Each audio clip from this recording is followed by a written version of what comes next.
사람들은 누구나 다 행복하기를 원합니다. 행복하면 그 단어만 들어도 웃음이 지어지고 마음이 평안하고 만족스러운 삶, 그런 삶이 떠오릅니다. 그런데 그 행복은 어디서 오는가? 사람마다 행복을 느끼는 포인트가 달라요. 여러분, 사랑의 5가지 언어라는 그 책 있는데 읽어보신 적 있습니까?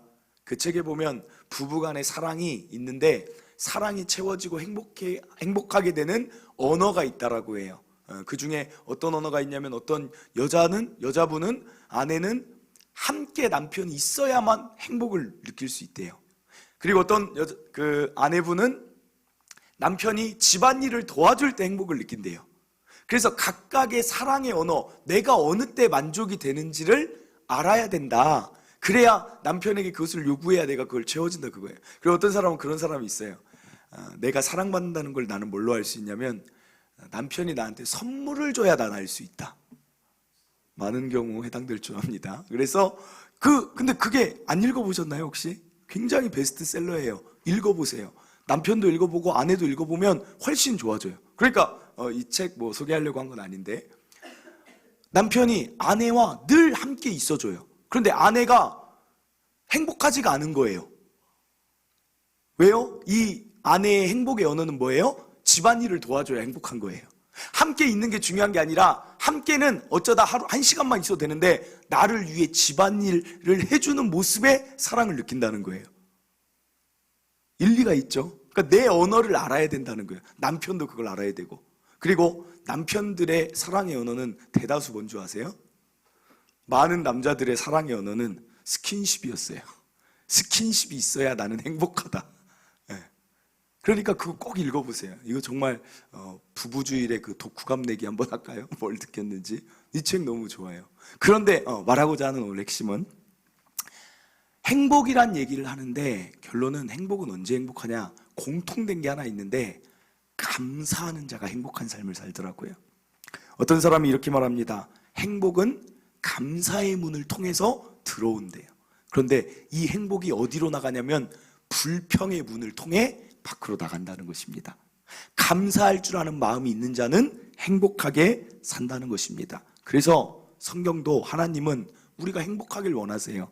그래서 성경에 많이 등장하는 말이 무엇이냐면, 감사해라, 여호와께 감사해라, 너희에게 그 베푼 상전에게도 감사해라, 그리고 이웃에게 감사할 줄 알아라. 모든 일에 감사하라는 그 말들이 많이 기록되어 있어요. 그 말은 곧 감사를 통한 행복한 삶을 살라는 게 하나님의 뜻이라는 것입니다. 그런데 여러분, 묻고 싶습니다. 여러분 삶에서 감사하다라는 그 말을 많이 하고 살아가십니까? 감사합니다. 어떠세요? 여러분, 어제 하루를 한번, 어제만 떠올려 보세요. 어제 참 감사하다 이렇게 한 적이 있습니까? 설교 그만해야겠네요. 이미 다 감사 잘하는데 뭐 설교를 그만해. 설교를 그만한다고 하니까 여러분, 감사합니다가 또 나오는 것 같아요. 그렇죠? 조금만 할게요. 그래도 또 그냥 가시면. 그러니까 감사, 이게 사실은 감사보다는 원망, 불평이 좀 더 나올 때가 많다는 거예요. 야, 이게 좀 이러면서. 그게 사람의 일반적인 좀 모습 같아요. 그럼 왜 그러느냐? 감사하면 행복이 그 문을 통해서 찾아오는데, 우리는 감사보다 때로는 원망하고 불평할 때가 많은 이유가 무엇일까? 그 이유는 입으로 감사하자라고 해서 감사가 되는 게 아닙니다. 그 이유는 무엇이냐면, 감사의, 오늘 말씀 제목처럼 감사의 시각이 있어야 돼요. 시각. 제가 감사에 대한 예화를 드릴 때마다 이 예화가 가장 적절한 것 같아요. 어떤 예화냐면, 목이 너무 말라요. 그 물이 너무 먹고 싶어요. 목이 말라서. 그런데 지나쳐서 컵을 보니까 컵에 물이, 잠시만요, 지금 얼마 있습니까? 반절 있잖아요. 근데 여기서 2가지로 나뉘잖아요. 어떤 사람은 이걸 보면서 목이 너무 마른데 이걸 보면서 뭐라고 해요? 물이? 여러분들 어떻게 말하세요? 물이 이렇게 있어요. 그럼 여러분들 어떻게 말하세요? 물이 절반밖에 없네 라고 말하는 분들이 있을 수 있다는 거예요. 목마른데 물이 꽉 채워져 있으면 좋은데 왜 절반밖에 없어? 라고 말하는 사람이 있을 것이고, 어떤 사람은 야, 물이 절반이나 남았네, 야, 감사하다라고 말하는 사람이 있을 거라는 거예요. 이것을 보면 무엇을 알 수 있습니까? 감사는 상황이 나를 감사하게 하는 것일 수도 있지만 내가 감사를 만들어내는 거예요. 이번에 자두 그 사모님 나와서 이야기를 하는데 참 좋은 말을 했어요. 다니엘 기도회 때 그분이 무슨 얘기를 했냐면, 여러분, 기쁨은 상황이 나를 기쁘게 할 수 있지만 더 큰 기쁨은 내가 기쁨을 발견할 줄 알아야 됩니다. 발견한다는 게 시각이에요. 똑같은 물이 있고 똑같이 목이 마르지만 어떤 사람은 이 안에서 감사의 시각을 가지고 감사를 발견해내는 거예요. 야, 절반이나 있다니 나는 이게 감사라는 것입니다. 여러분, 감사가 어려운 게 아니에요. 상황이 나를 감사하게 하는 것은 수동적인 감사고 지극히 1차원적인 감사입니다. 저는 여기에서 벗어났으면 좋겠어요. 우리는 감사를 능동적으로 찾아냈으면 좋겠어요. 일상을 살아가면서 야, 감사할 게 어디 있지 하면서 여러분들이 그 감사라는 보물을 발견하는 적극적인 사람이 되시기를 간절히 바랍니다. 그게 감사라는 것입니다. 그래서 감사의 시각은 한 번 훈련한다고 되는 게 아니에요. 한 번 물이 반절이나 있네 라고 얘기한다고 내가 감사의 사람, 행복한 사람이 되는 게 아니라 무엇을 바라보든지 이 눈으로 볼 줄 알아야 된다는 거예요. 그렇기 때문에 오늘 어떤 감사의 시각을 훈련해야 되는가? 첫째로 방금 이야기입니다. 없는 것을 보지 말고 내게 있는 것 보면 감사하게 될 줄 믿습니다. 물이 절반이나 있네가 아니라 물이 절반밖에 없네가 아니라 물이 절반이나 있네. 여러분에게 이 시각이 있습니까? 제가 이 말씀 준비하면서 인터넷에서 재미난 예화를 좀 가져왔어요. 감사에 대한. 여러분들 많이 동의하지 않을 거예요. 여러분들의 시각이 어떻게 돼 있는지 알 수 있을 거예요. 자, 제가 이제부터 말합니다. 한번 생각해 보세요. 당신이 많은 세금을 내야 한다면 감사하십시오. 뭐 끄덕거리는 분도 있는데 벌써 이 의미를 아시겠어요? 아니, 세금 많이 내는데 이게 감사할 일입니까? 그런데 이 뒷말이 뭐예요? 당신이 세금을 많이 낼 수 있다는 것은 당신이 그만큼 안정된 직장과 사업이 잘 되고 있다는 증거입니다. 그렇죠? 다음 것 읽겠습니다. 이거는 정말 동의할 수 없는 거였어요. 당신의 몸무게가 늘어 옷이 맞지 않는다면 감사하십시오. 우리 황 집사님이 너무 기뻐. 그 이유가 뭘까요? 선뜻 와닿지 않지만 이어지는 말이 뭐냐면 당신은 먹을 것이 넉넉한 인생을 살아왔기 때문입니다. 그리고 이제 여자분들 동의할 수 없는 거, 세탁할 옷이 집안 한 구석에 많이 쌓여 있다면 감사하세요. 당신에게는 적어도 갈아입을 옷의 여유가 그만큼 많다는 것입니다. 당신 집에 대청소가 필요하다면 감사하세요. 당신에게 집이 있다는 증거입니다. 멀리라도 주차할 공간이 있다면 감사하세요. 잠시라도 걸어서 운동할 수 있다는 것에 감사하시길 바랍니다. 그리고 요즘 시대에 맞는 말인데 당신에게 불평할 대통령이 있다면 감사하십시오. 왜 그럴까요? 당신은 언론의 자유가 보장된 나라에 살고 있는 것입니다. 교회 뒷자리에 앉아서 성도의 찬송의 음정이 엉망으로 들려온다면 감사하십시오. 당신의 청각이 정상이기 때문입니다. 좀 아무튼 이상한 것만 좀 만들어낸 것 같아요. 근데 이분이 많이 고민한 것 같아요. 그렇죠? 많이 우리 감사하지 못할 것들만 어떻게 찾아내가지고 그 반대 이렇게 낸 것 같아요. 아침에 울리는 자명종 소리가 고통스럽게 들리거든 감사하십시오. 당신에게 새로운 하루가 주어졌다는 것입니다. 해가 저물 때 온몸이 나른하고 피곤하거든 감사하십시오. 당신은 오늘 하루를 누구보다 열심히 살았다는 증거입니다. 저는 이 글을 보면서 어떤 생각이 드냐면 모든 일엔 양면이다. 그렇죠? 어떤 일이라고 무조건 좋은 일만 있는 게 아니에요. 어떤 일이라고 무조건 나쁜 일만 있는 게 아니에요. 거기엔 좋은 면도 있고 나쁜 면도 있어요. 그럼 그건 우리가 선택하는 거예요. 우리가 좋은 면만 보겠다. 내 눈은 좋은 것, 내 눈은 있는 것, 내 눈은 좋은 것만 보겠다라고 결정하는 사람은 감사할 수 있고 그를 통해 행복을 찾을 수 있다는 것입니다. 가정, 부부생활, 저보다 더 많이 부부생활을 하셨지만 동의하실 거예요. 부부의 행복할 수 있는 부부의 그 삶은 어떻게 펼쳐집니까? 다른 것 아니에요. 내 아내의 좋은 점만 보면 돼요. 내 남편의 좋은 점만 보면 돼요.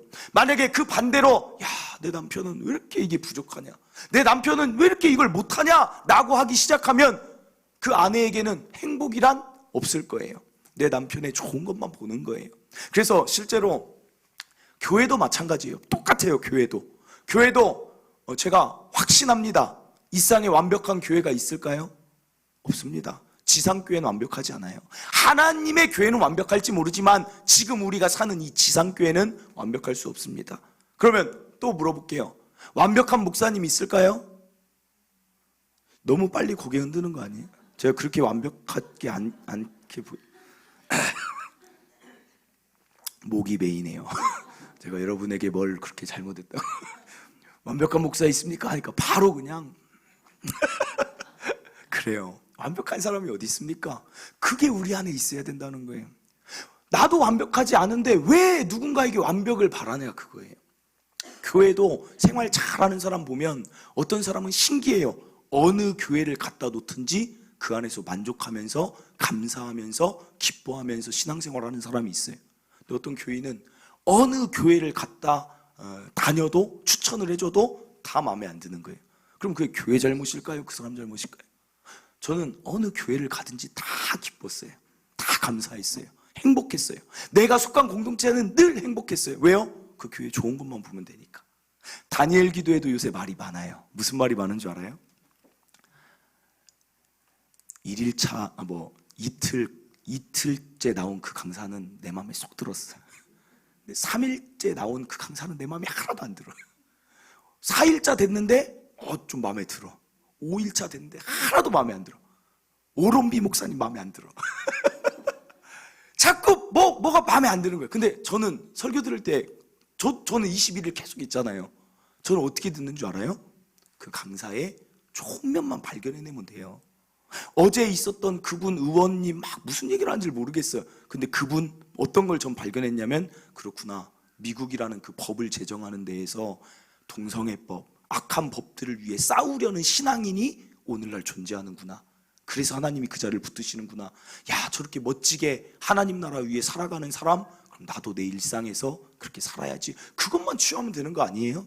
말을 재밌게 했네, 못했네, 뭐가 마음에 안 드네, 구성이 재미없네 할 게 아니라 내가 좋은 것만 취하면 되는 거잖아요. 설교도 마찬가지예요. 여러 가지가 아니라 여러분에게 오늘 한 가지 메시지만 잘 들린다면 그게 여러분에게 축복 아닙니까? 좋은 면만 볼 줄 알았으면 좋겠어요. 교회를 다니든 직장을 다니든 가정에 있든 내 자녀도 이거 마음에 안 들고 저거 마음에 안 드는 게 아니라 내 가정에 좋은 것, 직장 생활도 내가 좋은 것을 발견할 줄 알으면 그것처럼 좋은 직장은 없을 거예요. 그러나 어떤 좋은 직장을 가져다 줘도 내가 그것에서 안 좋은 면만 본다면 나는 감사하지 못하는 불행한 사람이 될 것입니다.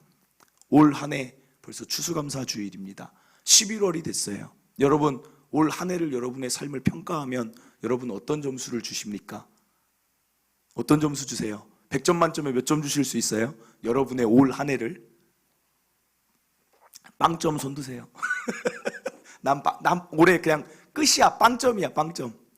여러분, 후하게 주세요. 그 점수 짜게 준다고 뭐 후하게 줘도 내가 주는 거예요. 내 스스로. 야, 그래, 올 한 해 여러 가지, 물론 첫 해 시작했을 때 막 여러 가지 다짐이 있었겠지만 그래도 아직 이루어지지 않았어도 그래, 여기까지 열심히 달려온 내 자신에게 그냥 후하게 점수 주세요. 야, 100점이야, 100점. 애썼어. 그러면 또 행복하지 않겠습니까? 거기서 자존감과 자신감이 드러나지 않겠습니까? 내 인생을 생각할 때, 올해를 생각할 때, 야, 이게 안 돼가지고 올해는 진짜 힘들다. 안 좋은 면만 보기 시작하면 그 인생이 어떻게 되겠습니까? 여러분, 후하게 주세요. 내 아내의 점수를 줘도 후하게 주세요. 애썼어. 오늘 저녁에 저녁 식사하실 때 애썼다라고 손 한번 잡아주고, 뭐 여러 가지 일이 있었지만 안 좋은 일은 우리 잊자. 좋은 것만 기억하자. 그래도 올해 이런 일이 여러분 삶 가운데 분명히 그런 일들이 있을 거예요. 정말 좋았던 일이 하나라도 분명히 있을 거예요. 그거 생각하면서 기뻐하고 내년엔 이거보다 좀 나아지면 되겠지, 그렇게 달려가면 되지 않겠습니까? 사랑하는 성도 여러분, 올 한 해를 바라볼 때 그런 마음들로 여러분들이 살아가기를 바랍니다. 그리고 우리에게 가장 있는 것을 꼭 봐야 되는 게 뭐예요? 하나님이 우리에게 있다는 거. 그것을 보면 사실 얼마나 마음이 넉넉해집니까? 세상에 사람들은 자꾸 없는 것만 봐요. 그게 저는 참 안타까워요. 학생들도 보면 취업하는 준비하는 학생들이나 고3 아이들도 보면 이야기를 툭 나누면 참 안타까워요. 3년 내내 6년 내내 열심히 공부했으면 그 실력이 내게 이미 있는데 자꾸만 아유 나는 자신 없어요. 면접 자신 없어요. 나는 그거 해본 적 없어. 자신 없어요. 왜 이렇게 주눅 들어 사는지 모르겠어요. 지금까지 6년 고생한 그 실력 나에게 있습니다 라고 하고 당당히 가서 시험 보면 되는데 그렇게 없는 것만 봐요. 나는 능력이 없어요. 나는 머리가 별로 안 좋아요. 나는 외모가 뛰어나지 않아요. 나는 부족해요. 하나님의 사람은 우린 다르길 바래요. 내게 능력 없어도 여러분에게 능력 주신 하나님이 늘 있잖아요. 내게 이 땅에 집이 없어도 어떻습니까? 하나님 하늘의 집이 있잖아요. 하늘의 집. 제가 예전에 정말 좋았던 찬양이 뭐였냐면 이 세상은 내 집 아니네 이런 찬양이 있어요. 이 세상은 내 집 아니네 막 하면서 우리에게 하나님 나라 집이 있다는 그 찬양이 너무 와닿았어요. 왜 그럴까요? 이 세상에 내 집이 없기 때문에. 그러니까 내 집이 없다고 주눅드는 게 아니에요. 있는 것을 바라보니까 내 집이 어디 있어요? 하나님 나라에 으리으리하게 있다는 거예요. 재밌는 얘기 하나 해드릴까요? 어떤 사람이 하나님 나라에 들어갔어요. 그런데 베드로 목사님이 앞에 딱 나와서 기다리고 있는 거예요. 근데 갑자기 생각이 났대요. 나 딱 한 가지만 하나님 나라 가지고 오고 싶은 게 있다고. 그 하나만 허락해달라고. 잠깐 가서 가져오겠다고. 그래가지고 베드로 목사님이 그것도 궁금하길래 뭘 저렇게 하나님 나라 오는데 가지고 오고 싶어 할까? 가져와라 했더니 뭘 가져왔냐면 일평생 모아서 만들어 놓은 금괴를 하나 딱 가져온 거예요. 금괴를 딱 소중하게 막 번쩍번쩍 빛나는 금을 딱 하나 가져왔어요. 그랬더니 베드로 목사님이 뭐라고 했는 줄 알아요? 너는 왜 벽돌을 가지고 다니냐? 무슨 벽돌이에요? 야 여기 봐라, 이거 도로 포장지가 다 금이고 집 쌓는 게 다 금인데 너 왜 벽돌을 그렇게 가지고 온다고 했냐? 여러분, 이 땅의 집은 낡는데 우리에게 있는 하나님이 우리에게 주시는 하늘집은 낡지도 않아요. 금으로 다. 왜냐면 이 어디서 나오냐면 요한계시록에 보면 모든 보석으로 하나님 나라가 다 돼 있거든요. 사랑하는 성도 여러분, 우리가 없는 게 없어요. 하나님으로 인하여 힘들어도 하나님으로 인하여 일어날 수 있는 소망이 있죠. 하나님 때문에 있는 능력 있죠. 하나님 때문에 주시는 위로 있죠. 하나님 때문에 모든 것을 가진 자가 사실 우리인데 우리의 시선이 없는 것만 바라보지 않기를 간절히 바랍니다. 올 한해 하나님이 주신 은혜가 얼마나 많았습니까? 올 한해 하나님이 주신 기쁨이 얼마나 많았습니까? 올 한해 하나님이 여기서 만나게 하신 성도들이 얼마나 많았습니까? 올 한해 우리에게 추억할 수 있는 시간이 얼마나 많았습니까? 우리 가정 안에서의 즐거움들 얼마나 많았습니까? 하나님으로 인한 그 평안들, 있는 것 바라보는 성도들 되시길 바랍니다. 둘째로 한 가지 더 살펴볼 것은 무엇이냐면, 어떤 시각이 훈련되어야 되냐면 작은 것을 바라볼 줄 아는 시각이 훈련돼야 돼요. 작은 것을 소중하게 내가 캐치해야 돼요. 다니엘 기도에 제가 은혜를 받다 보니까 말씀에도 은혜 받지만 어디에서 그걸 계속 느끼냐면 그 사랑의 헌금. 와보신 분들은 알겠지만 사랑의 헌금 보면 힘든 사람이 왜 이렇게 많아요? 제가 가장 가슴 아팠던 건 뭐냐면, 아이가 이제 막 태어났어요. 아이가 태어났는데 처음엔 정상으로 태어났대요. 근데 3일 있다가 그 아이가 뭔가 문제가 있다는 걸 발견했는데 그때부터 14년 동안 애가 누워서 지내는 거예요. 엄마는 아무 일도 못해요. 아름다운 인생을 꿈꿨는데 애가 낳은 지 3일부터 아프기 시작해서 14년 동안 간호하고 살았던 거예요. 그리고 어떤 사람들은 일어나고 싶은데 걷지를 못해요. 사고 때문에, 때로는 질병 때문에. 그때마다 제 시선이 어디로 가는 줄 아세요? 움직이고 있는 그냥 내 손이 감사해요. 내 손이. 내가 오늘 걸어 나온 내 다리가 그냥 감사한 거예요.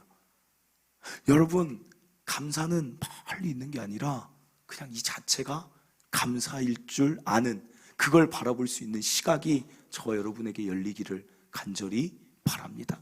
그리고 또 하나는 일용할 음식에 대한 감사. 제가 설교 준비하면서 보니까 이런 통계가 있었어요. 어떤 통계가 있냐면 UN 식량 통계에 따르면 세계 인구 가운데 8억 4,200만 명이라 200만 명이 기아래요. 기아. 기아라는 건 뭐냐면 전 인구의 14%, 지금 우리가 살고 있는 이 지구의 14%의 인구는 굶는다는 거예요. 굶는다는 거.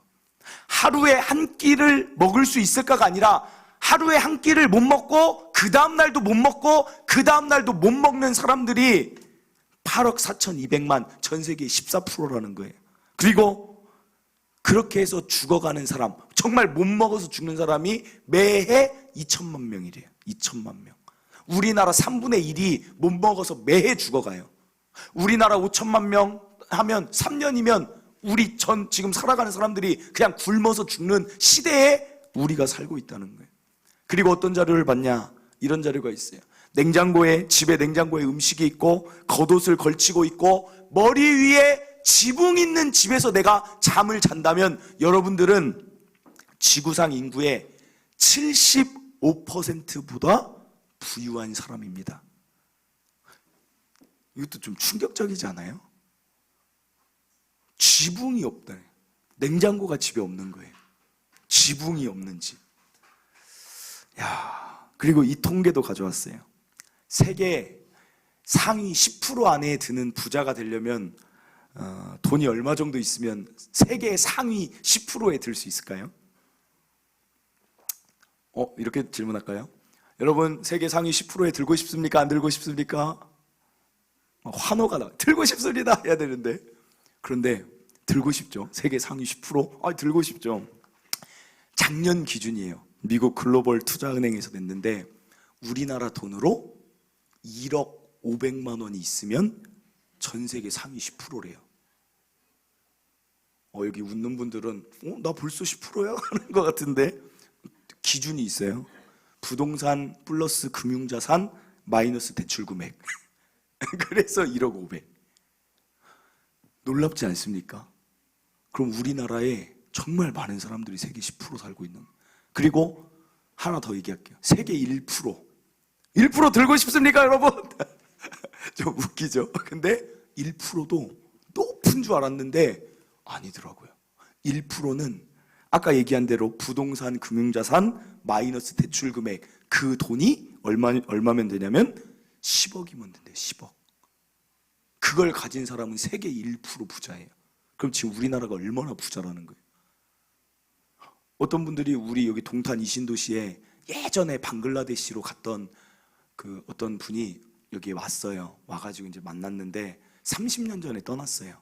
여기를 보더니, 동탄 이신도시를 보더니 첫 마디가 뭔 줄 알아요? 홍콩보다 좋다요. 홍콩의 화려함보다 여기 야경이 더 멋지다는 거예요. 이렇게 대한민국이 발전한지 몰랐다는 거예요. 우리가 상상할 수 없는 부를 가지고 사는 거예요. 제가 오늘 설교 대지, 두 번째 대지를 어떻게 준비했냐면, 여러분, 우리 사소한 거에 감사합시다. 여러분, 우리 평범한 그냥 일상의 음식 먹는 거에 감사합시다. 이렇게 준비했는데, 통계를 보면서 제가 깨달은 건 뭐냐면, 우리가 평범하지 않구나. 우리가 평범한 줄 알았는데 전 세계의 시각으로 보니까 우린 평범한 사람이 아니더라고요. 우리가 누리는 이 평범함은 누군가는 너무나도 누리고 싶은 특별함을 우리는 매일같이 누리고 있는 거예요. 그런데 문제가 뭐예요? 내가 특별하다는 것을, 이 평범함이 너무 식상해버렸다는, 이게 우리의 문제가 될 수 있다는 거예요. 하나님의 관점으로 볼 때 우리를 어떻게 보겠어요? 이렇게 보시지 않을까요? 여기 있는 분들 가운데 어떤 분은 1% 안에 드는 부유함을 누리고 있어요. 매일같이 음식을 먹을 수 있어요. 10% 안에 들 수도 있어요. 그런데 하나님이 볼 때 우리가 이럴 수 있어요. 너는 얼마나 더 가져야 감사하겠냐? 너에게 일용할 양식을 얼마나 줘야 너는 나를 찬양하겠냐? 너는 얼마나 더 모아야 만족하겠냐? 지난번에 제가 필리핀 성도들이 한국에 왔을 때 롯데월드 데리고 갔다고 했죠. 우리 교회에서 성경헌금으로 다 지원해서 롯데월드 7명, 10명 선교사님까지 해서 데리고 갔어요. 좋은 곳을 구경시켜주고 싶어서. 근데 가서 제가 느낀 거는 잘못 데려왔다. 안 데려왔어야 된다. 왜요? 왔는데 너무 부러워하는 거예요. 우리는 그냥 평범한, 그때 징검다리 휴일이어서 초등학생들이 그냥 평범하게 와서 롯데월드 오고 평범하게 롯데리아 햄버거 먹는데 그 필리핀 성도들은 막 속이 상하는 거예요. 내 자녀도 여기서 태어났으면, 내 자녀도 여기서 있었으면, 내 자녀도 이런 거 그냥 고민 안 하고 먹었으면. 그래서 그 자괴감이라고 해야 되나요? 이룰 수 없는 그 현실의 벽 앞에 무너져 내리는 그 부모의 눈빛들이 보이는 거예요. 자녀가 5이에요. 자녀가 6이에요. 아무것도 해줄 수가 없어요. 그러니까 생각해보면 여러분, 평범함에 감사를 발견하자 했지만 하나 더 들어가면 우리의 평범함은 누군가는 정말 누리고 싶은 특별함을 매일같이 누리는 환경이 저와 여러분의 환경이라는 거. 어찌 감사하지 않을 수 있겠습니까? 평범함을 감사로 볼 수 있는 시각이 저와 여러분에게 꼭 있기를 간절히 바랍니다. 마지막입니다. 꼭 훈련되어야 될 시각은 고난 뒤에 숨겨진 하나님의 회복을 볼 줄 알기를 바랍니다. 이게 참 중요해요. 평상시에는 감사 잘하고 웃고 행복하게 사는 사람이 어려움만 닥치면 그리스도인인데도 감사를 다 잃어버리는 거예요. 욥의 아내가 그랬잖아요. 그냥 하나님 믿고 승승장구할 때는 막 감사하다가 당장 어려운 일 있으니까 하나님 원망하고 죽어버려라 하면서 떠나는 게 우리 약한 인간이라는 거예요. 그러나 오늘 다니엘 성경을 왜 봤느냐? 다니엘은 정말 어려운 환경에 오늘 처했습니다. 어떤 환경이냐면 설명해드리면 다니엘은 바벨론이라는 지역의 이스라엘 이방인인데 총리가 됐어요. 나라가 4번 바뀌는데 다니엘이 얼마나 탁월한지 왕들이 정권이 바뀌는데 다니엘은 계속 총리로 쓰는 거예요. 그러니까 누가 불만이 있겠어요? 바뀐 정권의 부하들, 야 내가 1등 공신인데 개국 공신인데 왜 저 다니엘 저 사람을 총리로 쓰냐? 밑에에서 시기 질투가 많았어요. 그러니까 다니엘을 제거하기 위한 법을 마련합니다. 왕에게 가서 말해요. 어떤 법을 말하냐면 왕 이외에 지금부터 30일 동안 왕 이외의 신에게 기도하는 자는 사자굴에 넣읍시다. 그러면 이 법이 누구를 위한 법이에요? 다니엘, 정확히 다니엘을 죽이기 위한 법이에요. 그러면 여러분 또 질문입니다. 오늘 질문 많네요. 여러분 같으면 30일 동안 기도하다가 적발되면 여러분 죽어요. 그게 법이 아예 그렇게 됐어요. 그럼 여러분 기도하시겠습니까? 안 하시겠습니까? 할렐루야. 어떻게 기도를 해요? 솔직한 말로 30일만 지나가면 되잖아요. 30일만 지나가면 되는데 어떻게 기도를 해요? 근데 이 다니엘이 기도를 하는 거예요. 그런데 이걸 또 기도를 어떻게 하냐면 아주 기가 막힌 인물이에요. 기도를 하는데 원래 다니엘이 어떻게 기도했냐면 하루 3번 기도해요. 유대인들은 예루살렘 향하여 기도를 해요. 그 성전을 보고. 근데 창문을 꼭 열고 기도를 했던 거예요. 여러분 30일입니다. 창문을 열어야 됩니까? 닫아야 됩니까? 나를 죽이려고 밑에서 쳐다보고 있어요. 여러분 그 창문 열어야 돼요? 닫아야 돼요? 창문 닫으면 하나님이 기도 안 들으십니까? 창문 열어야 돼요? 닫아야 돼요? 빨리 말씀하세요. 열어야 돼요? 닫아야 돼요? 닫아야 되죠. 왜 그걸 고민해요? 아니 하나님이 창문 닫으면 기도 안 들어요? 31일 날 기도하면 기도 안 들어요? 그런데 이 다니엘이 창문을 열고 기도하는 거예요. 오늘 말씀 보세요. 6장 10절. 다니엘 6장 10절입니다. 다니엘이 이 조서, 아까 말한 그 법에 왕의 도장이 찍힌 것을 알고도 자기 집에 돌아가서는 윗방에 올라가 예루살렘을 향한 창문을 엽니다. 그게 전에 하던 대로예요. 전에 하던 대로 하루 3번씩 무릎 꿇고 창문 열고 또 30일 동안 기도해요. 근데 여기서 더 이해 안 되는 게 뭐예요? 그의 하나님께 감사하였더라. 저는 이게 이해가 안 되는 거예요. 이게 지금 감사할 시간입니까? 아니 원망해야죠. 하나님 도대체 내가 하나님께 기도하는데 왜 기도를 못하게 이방 사람들이 날 방해합니까? 그 사람들을 제거해 주세요 라는 기도를 해야 되지 않아요? 아니 내가 이거 기도하다가 죽으면 어떡합니까? 하나님 나 좀 살려주세요 간구의 기도를 하였더라 이런 게 나와야 되는데 그의 하나님께 감사했대요. 도대체 뭘 감사할 수 있을까요? 그러나 이것은 이렇게 해석할 수 있습니다. 다니엘은 믿음의 시각이 있던 거예요. 이 고난을 고난으로 그치지 않게 하실 하나님을 그냥 믿는 거예요. 내가 상황이 어렵다고 원망하고 불평하고 내 안에서 불만족스럽고 행복하지 않게 사는 게 아니라 자기가 감사를 선택하는 것입니다. 나는 이 고난 30일 동안 이 말도 안 되는 법이 생긴 것도 분명 하나님의 무슨 뜻이 있을 거야. 내 앞으로의 미래 가운데 이 고난을 분명히 하나님은 아름답게 사용하실 거야. 뭔가의 결단. 그래서 나는 감사를 선택할 거야. 어려운 상황에서도 하나님 믿고 감사를 선택한 다니엘. 그러면 다니엘의 전체 삶을 한번 생각해 보세요. 다니엘이 감사하지 않고 살았을 때가 과연 있었을까요? 여러분, 저는 우리의 감사의 수준이 여기까지 갔으면 좋겠어요. 있는 것 보고 감사하고 평범한 나의 일상 보고 감사하고, 그런데 어려운 일이 와도 하나님 때문에 감사하는, 그러면 일생이 행복하지 않겠습니까? 결국 어떻게 돼요? 다니엘 이야기 궁금하죠? 사자굴에 들어갔는데 어떻게 됐을까요? 아직 안 들으신 분들이 있어서 말씀드릴게요. 궁금해서 잠 못 자면 어떡해. 그래서 말씀드릴게요. 다니엘이 사자굴에 들어가요. 갔는데 사자들이 다니엘 먹질 않는 거예요. 그래가지고 그 계획을 세웠던 고관들이 오히려 거기에 빠져서 죽게 됩니다. 다니엘서 읽어보세요. 다니엘은 자기가 사자굴에 들어가면 사자가 자기를 안 먹을 거라는 것을 알았는지 몰랐는지 몰라요. 그저 하나님은 나를 위해 일하실 거라는 믿음이 있었기 때문에 그는 감사할 수 있었다는 거예요. 여러분, 지금 고난의 터널을 지나가고 있고 때로는 힘들 수 있어요. 그러나 믿으세요. 하나님은 여러분을 위해서 2019년 일하셨지만 2020년도 여러분을 위해 일하실 하나님이세요. 2021년 내 생이 끝나는 날, 그날까지, 그리고 내 생이 끝나는 그 후에도 여러분을 위해 일하실 분은 하나님이 계시다는 것을 믿고 아무리 어려워도 감사의 입술이 저와 여러분에게 가득하기를 간절히 바랍니다. 말씀을 맺습니다.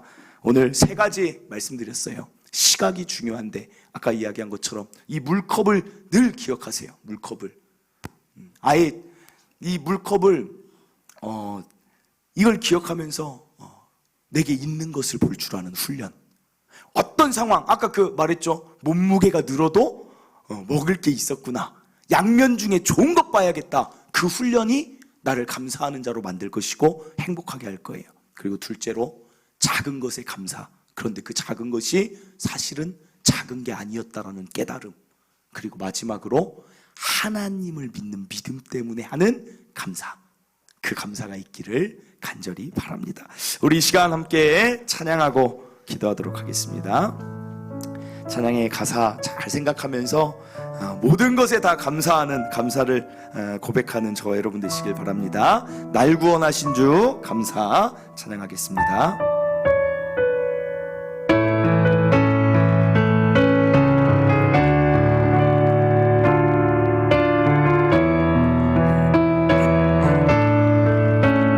날 구원하신 주 감사, 모든 것 주신 감사, 지난 추억이 내 감사, 주 내 곁에 계시네.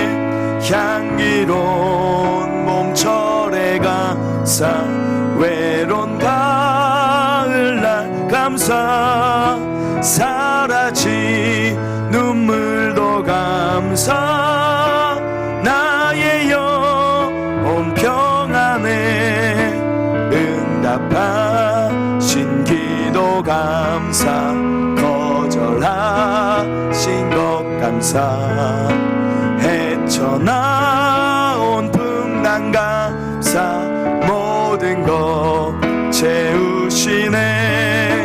아픔과 기쁨도 감사, 절망 주 위로 감사, 증량 못할 은혜 감사, 그 신사랑 감사해.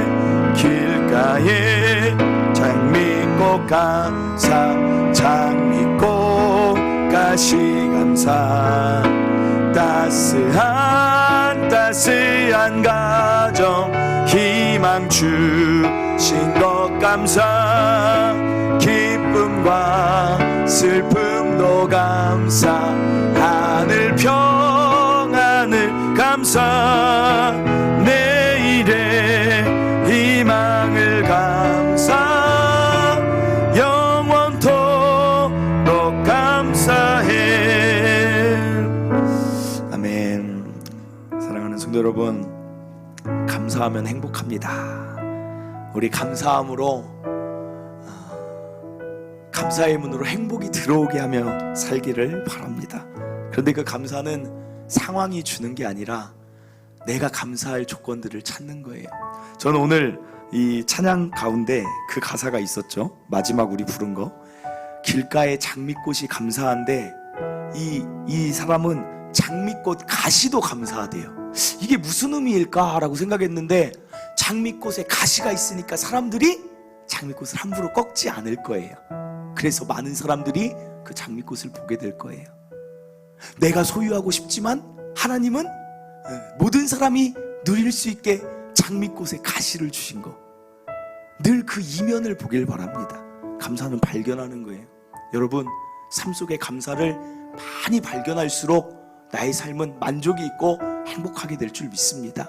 혹시 말씀 들으면서 내가 없는 것만 늘 생각하고, 혹시 불평하는 입술이 있고, 올 한 해를 내가 평가하는데 좀 안 좋다, 그런 거 다 잊어버리세요. 그냥 좋은 것만, 우리 가족의 좋았던 일들만, 하나님이 내게 행하신 귀한 일들만 생각하면서 다시 감사로 만족하면서 살아가시기를 바랍니다. 오늘 말씀 듣고 깨달은 것 가지고 우리 주여 한번 외치고 한번 기도하고, 제가 기도하고 마치도록 하겠습니다. 우리 주여 한번 외치고 기도하도록 하겠습니다. 주여.